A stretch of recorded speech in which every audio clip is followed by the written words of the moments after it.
नमस्कार, मैं हूं संजीव श्रीवास्तव। आप देख रहे हैं 4 पीएम। मित्रों, महाराष्ट्र के मालेगांव ब्लास्ट मामले में फैसला टल गया है। एनआईए की जो स्पेशल कोर्ट है, उसे आज अपना फैसला देना था, लेकिन कोर्ट ने फैसले की तारीख को आगे बढ़ा दिया है। याद दिला दें आपको कि ये जो मामला है, 29 सितंबर 2008 का है। मालेगांव की एक मस्जिद के पास ब्लास्ट हुआ था जिसमें 6 लोगों की मौत हुई थी और 101 घायल हुए थे।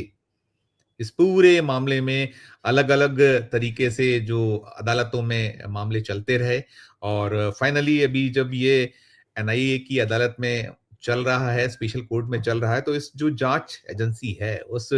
जांच एजेंसी द्वारा ये खबरें निकल कर सामने आई हैं कि जो इस मामले की मुख्य आरोपी हैं, साध्वी प्रज्ञा सिंह ठाकुर,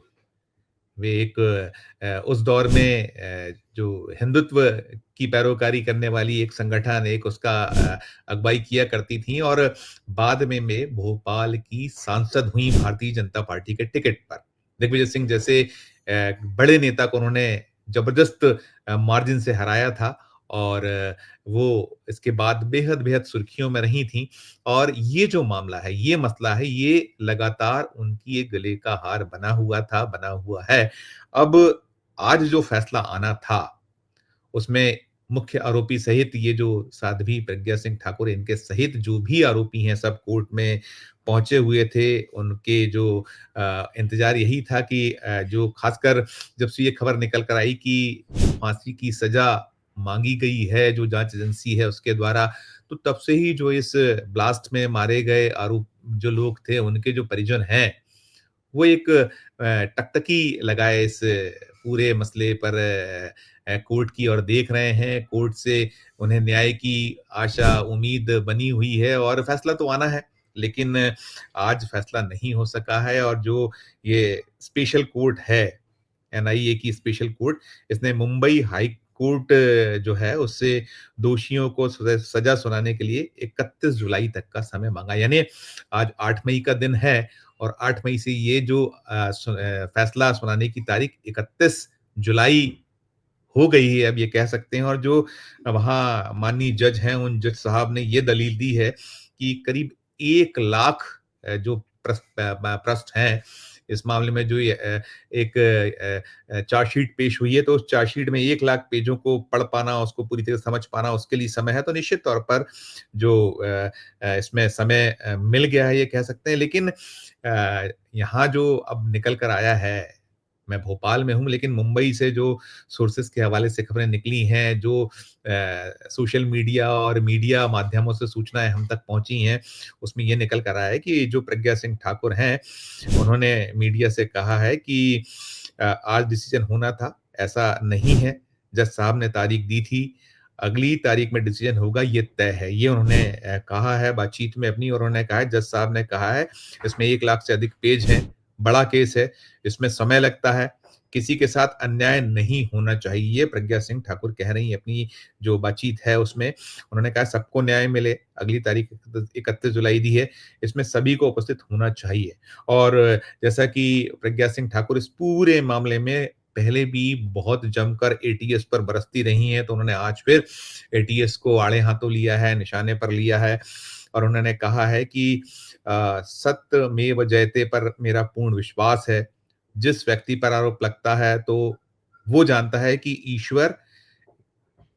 जानता है या ईश्वर जानता है। ये उनका कहना है। साथ में उन्होंने कहा सरकारी पक्ष की ओर से कैपिटल पनिशमेंट की माँग के सवाल पर जो प्रज्ञा सिंह हैं वो कह रही हैं कि एटीएस चाहती तो मेरी मुंडी उसी दिन मरोड़ देती। उनकी इतनी दुश्मनी है, पता नहीं क्यों है। मैं विधर्मियों के लिए उनकी दुश्मन हूँ और हमेशा रहूँगी। जो देश विरोधी हैं, देश के गद्दार हैं, उनकी मैं दुश्मन हूँ। ये प्रज्ञा सिंह ठाकुर अभी भी कह रही हैं और उस मुहाने पर खड़ी हैं। ये मामला बेहद-बेहद ऐसा मामला है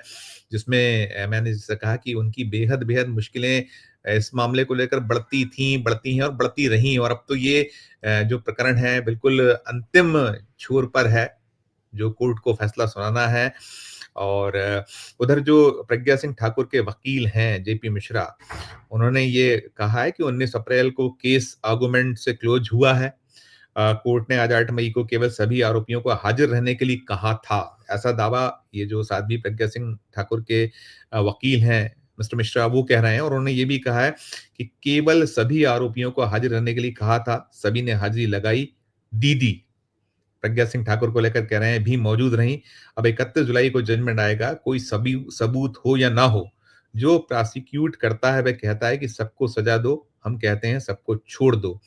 और तमाम बातें करते हुए वो ये भी कह रहे हैं कि कोर्ट सबूतों के आधार पर डिसाइड करता है छोड़ना है या नहीं, सजा देना है। उन्होंने कहीं नहीं कहा कि कैपिटल पनिशमेंट दो, फांसी दो, कहीं नहीं। ये दावा जो प्रज्ञा सिंह ठाकुर के वकील कर रहे हैं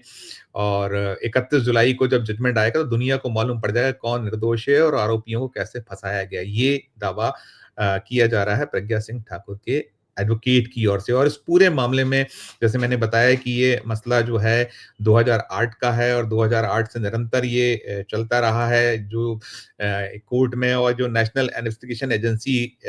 है अदालत से आरोपियों के साथ किसी भी तरह की नरमी ना बरतने का आग्रह करती रही है, उसने किया था और इसमें कुल 323 गवाहों में से 32 ऐसे गवाह थे, जिन्होंने अपने बयान वापस लिए। तो कुल मिलाकर ये मामला, ये मसला हम इसमें कह सकते हैं कि अभी साध्वी प्रज्ञा सिंह ठाकुर और जो अन्य इस पूरे मामले में आरोपी हैं, जो आज वहाँ स्पेशल कोर्ट में मौजूद थे, तो फिलहाल अभी तो यही है कि 31 जुलाई तक इसमें जो फैसला आना है, अब 31 जुलाई को आएगा, अभी नहीं आ पाया है और जैसा आपने प्रज्ञा सिंह ठाकुर का जो बयान मैंने आपको बताया, जो हम तक पहुँचा हुआ है, उनके यहाँ भोपाल की सांसद वे रही हैं, भारतीय जनता पार्टी की सांसद रही, उनके क्या कुछ पूरा का पूरा एक दौर रहा है और कैसे जब वो एक मसला हुआ था, जो जब उन्होंने गांधी जी को लेकर एक टिप्पणी की थी, तो उसके बाद प्रधानमंत्री जी की क्या कुछ नाराज़गी थी, कैसा रहा था, सारी चीज़ें उनके है और बड़ा विवादों में घिरी रहने वाली वो एक ऐसी नेता है रही हैं आज भी और साथ में ये जो मालेगाँव बम ब्लास्ट वाला जो एक मामला है, ये तो जैसा मैंने कहा कि उनके लिए निश्चित तौर पर एक ऐसा गले की हड्डी बना हुआ है और इसमें फैसला अब अ, क्या आएगा, क्या नहीं आएगा, ये 31 जुलाई को साफ हो पाएगा। लेकिन कुल मिलाकर जो संकेत मिले हैं, निकला है, जो हमें सोर्सेज़ से बात हुई है, कि स्पष्ट तौर पर चिंता की लकीरें भी थीं और जो आरोपी हैं उनके जो कहीं खौफ़ज़दा भी थे क्योंकि जिस तरीके की सूचनाएँ रही हैं कि माँगी गई है फांसी की सज़ा, हालाँकि जो उनके वकील हैं वो दावा कर रहे हैं कि ऐसी कोई बात उस जो चार्जशीट है उसमें नहीं कही गई है, नहीं माँगी गई है। वो जो है केस पूरी सुनवाई का सिलसिला खत्म हो चुका है, अब फैसला आना है। लेकिन एक बहुत-बहुत ऐसा मामला है जिस पर देश भर की निगाहें हैं, सबकी नज़र और ख़ासकर वो लोग जिनके अपने इस जो ब्लास्ट हुआ था उसमें मारे गए लोग थे, उनके जो परिजन हैं, उनके जो चाहने वाले हैं, इष्ट मित्र हैं, उनको तो निश्चित तौर पर फैसले का बेसब्री से इंतज़ार है। तो 31 जुलाई को फैसला आएगा, यही इस मामले को लेकर सूचना है जिसे हमने आप तक पहुँचाया है और क्या कुछ आपकी राय है? ये जो हुआ था वो कांड, उस कांड के बाद से 2008 का मामला है। 2025 चल रहा है यानी 17 बरस हो चुके हैं, 17 बरस से इंतज़ार, इंतज़ार तारीख पर तारीख। अभी तो हाई कोर्ट में है मामला, हाई कोर्ट के बाद रास्ते बहुत सारे आगे रहते हैं। तो अभी तो पहले हाई कोर्ट से जब फैसला आया उसके बाद आगे से अब कुछ होना है, जो चीज़ें होंगी वो देखने को मिलेंगी। लेकिन अपनी राय प्रकट कीजिएगा और खबर अच्छी लगे तो हमारे चैनल को लाइक कीजिएगा, सब्सक्राइब कीजिएगा, ज्वाइन का बटन दबाइएगा तो और हमारी हौसला अफ़ज़ाई होगी। प्यार और स्नेह बनाए रखिए और देखते रहिए 4 पीएम।